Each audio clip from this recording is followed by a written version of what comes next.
Hello বন্ধুরা, তোমরা সবাই কেমন আছো? আমি ভালো আছি। Good morning. সবাই ভালো থেকো, সুস্থ থেকো, আজকে এই কামনা করি। চলো দেখো কালকে আমার বর কী কী সবজি নিয়ে এসছে সেগুলোই দেখাচ্ছি। চলো এক এক করে দেখতে থাকো। কি বলো তো, এখানে ভালো সবজি তেমন পাওয়া যায় না, একই সবজি পাওয়া যায়, ফুলকপি, বাঁধাকপি আর বেগুন।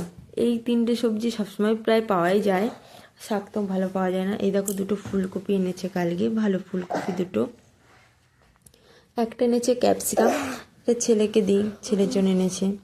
তারপরে এনেছে কি ব্যানানা। ব্যানানাটা আমার ছেলে খুব ভালো খায়, তার জন্য সবসময় আমার ঘর ব্যানানাটা থাকবেই। তারপরে আমলকি এনেছে। দেখো এখানে আমলকি ভালো পাওয়া যায়, সবসময় প্রায় পাওয়া যায়। মূলো শাক, দেখো মূলো শাকটা আমার খুব ভালো লাগে, খুব ভালোবাসি মূলো শাকটা খেতে। মূলো এনেছে। এখানে এনেছে পালং শাক। তেমন তো শাক পাওয়া যায় না, এখন পালং শাকের সিজন, তাই পালং শাকটা পাওয়া যাচ্ছে।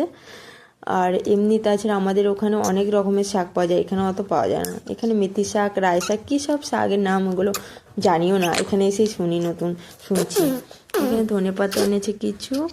আর ওটাই এনেছে বিট, দুটো বিট এনেছে। বিট দুটো বেশ ভালো এনেছে।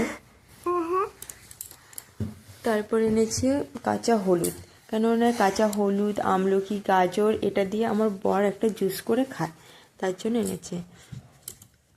তো সব দেখিয়ে দিলাম।